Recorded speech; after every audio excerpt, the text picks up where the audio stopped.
full title match coverage here from Christown Lanes, where we have a chance for Cortez Schenck to tie our all-time titles record. Kyle King has held it for a while. He got up to 63. Shank led all 8 rounds today and needs to win one more game to match him with 63 wins. We'll talk about all kinds of statistics that are going on here in play, but he's got a tough opponent here. As good as Tez has been all day, KJ Martinez has been right behind him for most of the tournament. They've been 1 and 2 literally since the start today.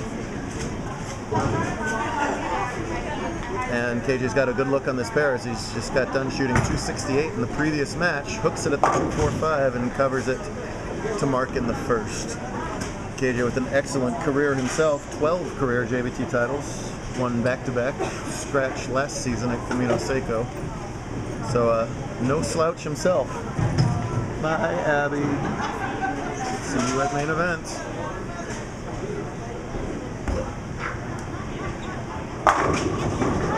Contest starts it out with a flush strike. Pulled on a fairly tight Broadway pattern today, led to lower scores than we've seen on this pattern in the past. KJ went right up the gutter here in the semifinal match. That's after 11 games of bowling, so there's still plenty of volume out there in the lanes. Tez pretty far right as well. I think these guys could put up some numbers this time and find out. Hey Jeff, can I get them? Yeah, of course. However, the problem when these guys have to move right is that when you miss left, the ball will tend to check up a little bit. He seems disappointed with that shot. Kyle King won his 63rd and currently last career JBT title on August 31st of 2013 at Shake, Rattle, and Bowl.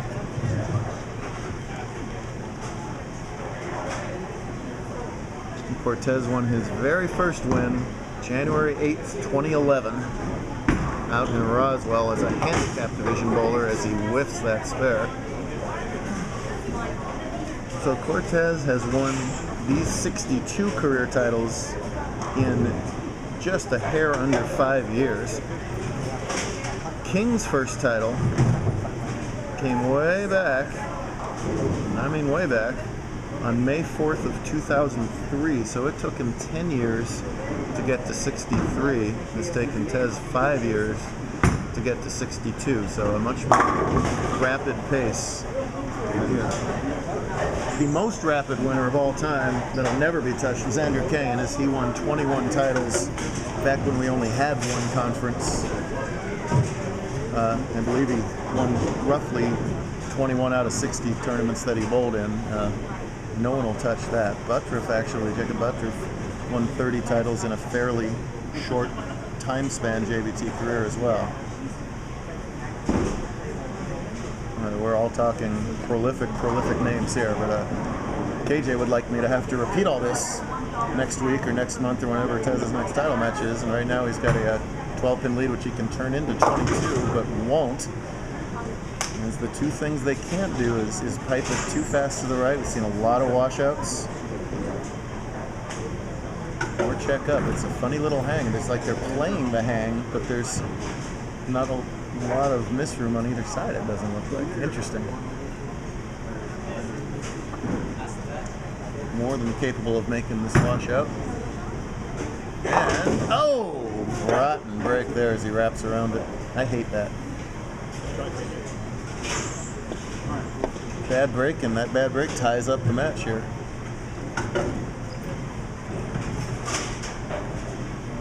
Cortez 7 out of 8 games over 200, qualified first plus 218 for 5. Didn't really have to do a lot after that to hang on to the lead. Get some breathing room. That was a move left that time. And the ball hangs at the break point in 2/8. Well, maybe we won't see a score fest. Pair-to-pair is notoriously tricky here at Christown. It's tough to come off the practice pair. It's one of the tricky things about a stepladder format and come over here to a different pair. But given your options, you'll still take the number 1 seed every time and no trouble at all at the 2/8. Tied up through 3 frames. 7-frame roll-off for the title. Kirk Chui finished in third today, Paul Collier in fourth, and Keith Bone in fifth with the world's worst last practice ball. Thanks to Pat for hosting us here. All 20 years that we've existed, Pat has been the GM here at Walmart Christown, before AMF Christown, before Fairlanes 300. No! And he rolls the 2, and he's stunned by the ball reaction. He'll certainly take the strike, but he's curious as to why the ball acted like that on the lanes. Well,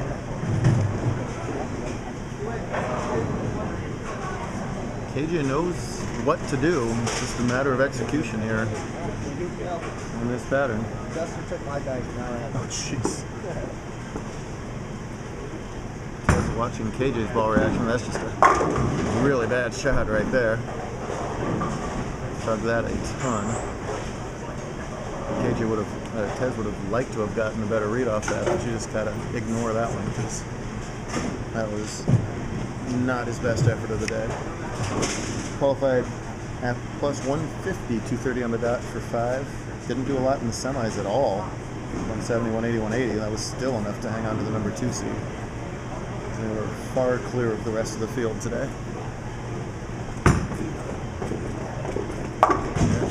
Choppable spare, and he does just that and hands Cortez the lead on the bench. Falls behind by 12. We roll on to Vegas for the big one, main events, 26th through the 31st. A lot of good names, entries pouring in the last week or so. All 3 defending champs have their entries in. Ball change for KJ, and that ball checks up. So whatever he had, either he's not thrown as well or it's gone. Yeah, it's been squirrely for most of these bowlers. I really thought KJ had the equation there, but maybe he did have it and it just changed again.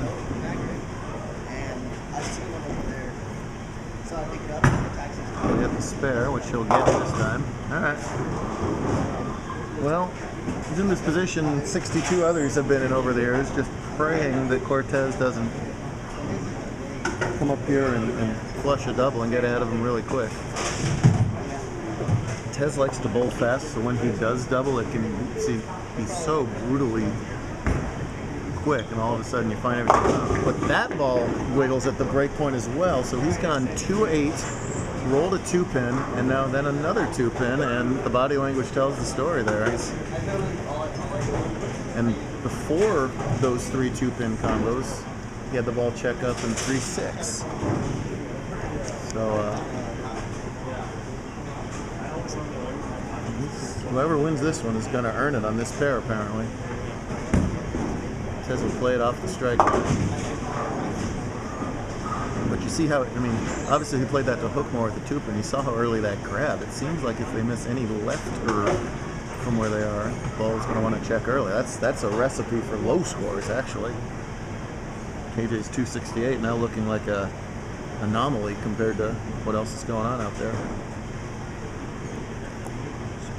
Well, Tez is a master of his game, can ball change, can physically adjust. As that ball was left off his hand and the lane didn't help it hold at all.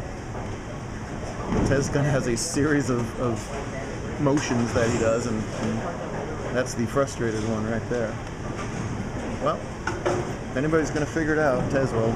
Late in Kyle's career, we always talked about how well he knew his own game. Tez is the same way. Switches to plastic, goes hard and straight on your spares. Great advice, especially when the lanes are tough. Well done. All right, so KJ got his wish. He didn't get put away by the Shank double, and instead, even though he's only got 70 something working in the 5th, he's only going to trail by 10 pins. That is a good break. Tough pattern. We rarely, if ever, bowl on house. Sometimes these guys make the middle of the road patterns look like house. This one got some teeth all of a sudden, and there we go. Looks like he went back to the slightly more aggressive ball and bumped it righter. KJ's A game is generally with very little belly, little head belly. He likes to do the old down and in shot. And he can get within one pin if he can find a double here in the 7th frame.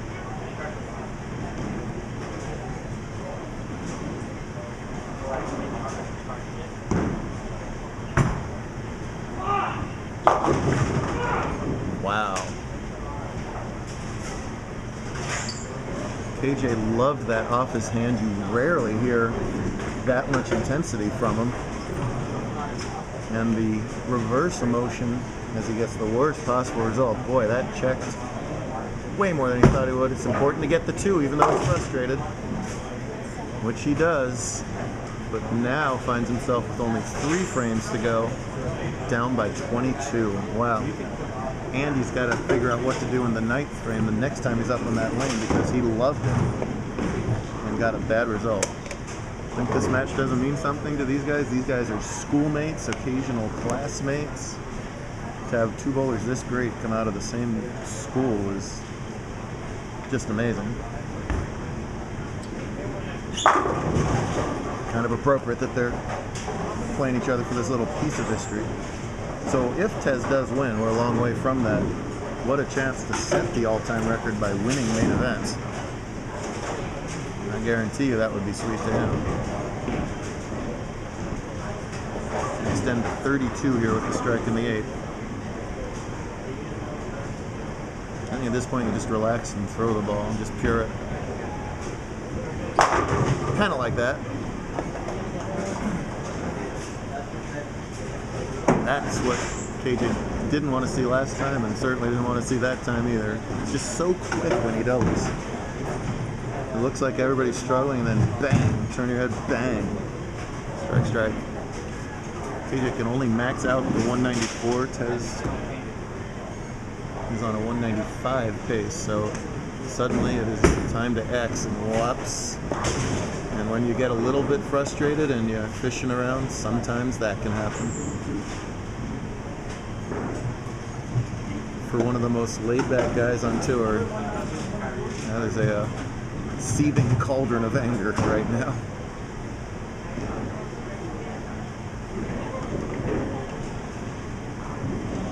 Gotta fill it up, though. You never know. Good heavens.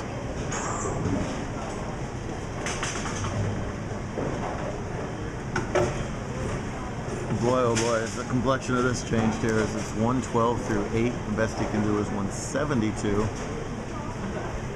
And what looked to be a tough match is about to turn into a free ride here. Yeah.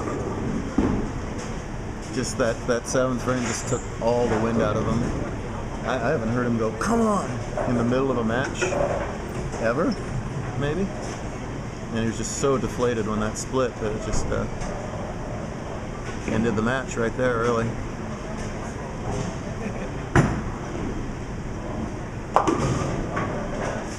Well, now we can talk about it. Tying the record, eventually he'll have the record. A couple years ago he told me he wanted to get to 100. He's a junior in high school. He's got the time to do it before he even goes to college. Where he goes to college is to be determined, but it looks like it might be out of our general area. Who knows, though?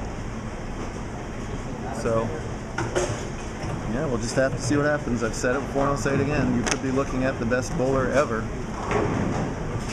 if he wants to go in that direction. And it's a good thing the match was decided, because if he had 8-10'd after that, let's make it. Why not?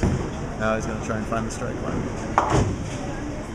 It's not going to be the score either one envisioned, but in match play competition, the idea is to beat your opponents, and he has done so. Kyle King, you don't have to step aside yet, but you can move on over. 63 wins.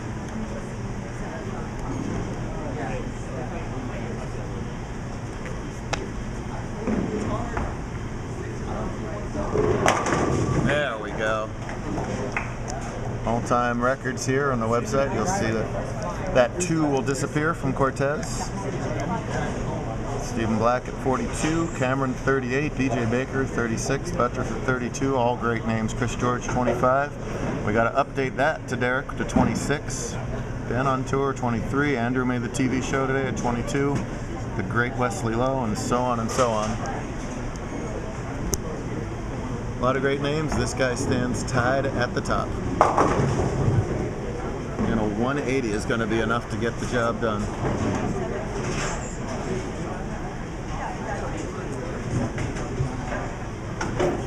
Recognize, folks, you see this every 20 years or so.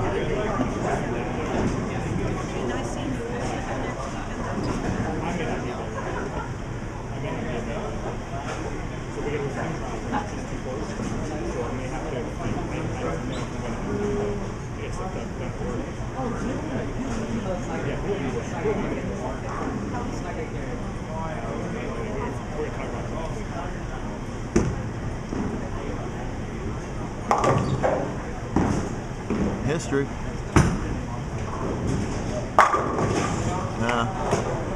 And the body language of what could have been for KJ. He'll be back. I guarantee you the man in gold will be back as well. We'll do it again from the big one, folks. Main events. It's time already.